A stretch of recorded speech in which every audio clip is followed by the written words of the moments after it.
Jammu and let me, Secretary General, Honorable Foreign Ministers, Excellencies, and distinguished colleagues, Assalamu alaikum.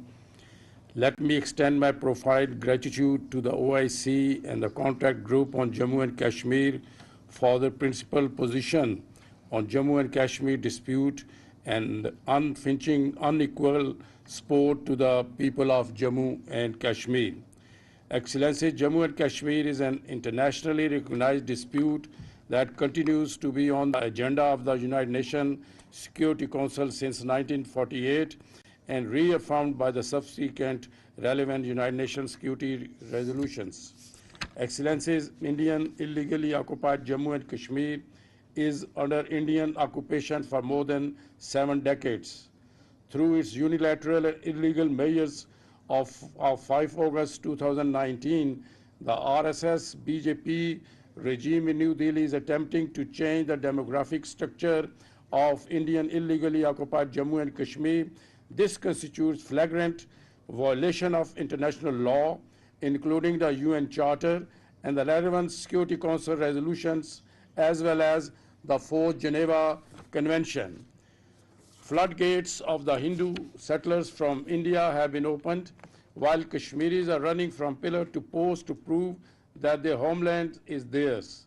This is settler colonialism in full swing. We are witnessing the biggest land grab of our times. Kashmiris are being deprived of their human habitat. Excellencies, there has been constant propaganda by the Indian media against Kashmiris on fictitious charges of terrorism and infiltration. India has used this as a pretext to intensify its brutal crackdown on IIOJK. The so-called anti-infiltration operations have been used by India for extrajudicial killings of Kashmiri youth in fake encounters.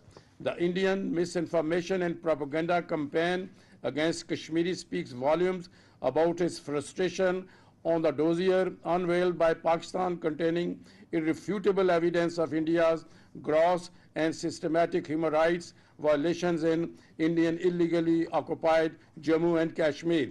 India's illegal and unilateral actions of August 5, 2019 were manifest violation of international law. Peace and security in the region is threatened on the account of India's brutalization of Kashmiri people and refusal to resolve the Jammu and Kashmir dispute in accordance with the United Nations Security Council resolution and its own pledges to the international community and the Kashmiris. Excellencies, Indian occupation forces continue to use brutal force against Kashmiris. The Kashmiri youth have been a particular target. The most oppressive illustrations of this are the use of pellet guns, including collective punishments on the communities in IIOJK, the killing, arbitrary arrests of Kashmiris and human rights defenders, and the inhuman refusal to hand over the mortal remains of martyrs by Indian occupation forces are a matter of great concern for people with conscience across the world. The lockdown and the pandemic have cost $9.5 billion to the economy of IIOJK, besides the loss of human lives. During the pandemic, despite calls of United Nations High Commissioner of Human Rights, Kashmiri political leaders, activists, human rights defenders, and journalists remain incarcerated. Khurram Parvez incarceration in case in point. The draconian laws are being used to provide impunity to crimes against the Indian occupation forces in Indian illegally occupied Jammu and Kashmir. Human rights organizations and international media have documented human rights violation in IIOJK. India's ongoing systematic and widespread human rights violation warrant investigation by UN Security Council of Inquiry as recommended by the Office of UN High Commissioner of Human Rights in its Kashmir reports on 2018 and 2019. Dossier unveiled by the Pakistan in September 2021 containing 3,432 cases of war crimes by senior officers of the Indian occupation forces extensively documents the atrocities against the Kashmiris in IIOJK. Sadly, India has not corrected its course of action despite global condemnation on the human rights violation of IIOJK. As President of Azad State of Jammu and Kashmir, I also appeal OIC leadership to use their good offices for immediately release detained Kashmiri political leadership and youth in arbitrary detention in jails across India. End of use of pellet guns against innocent civilians of IIOJK.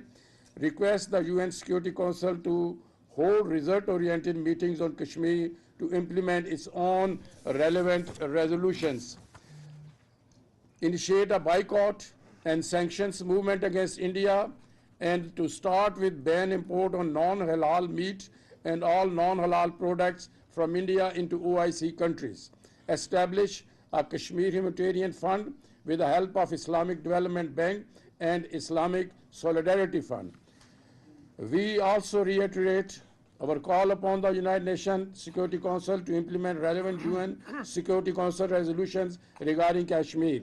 A free and impartial plebiscite under the auspices of the United Nations in line with the relevant United Nations Security Council resolution and wishes of the Kashmiri people is the only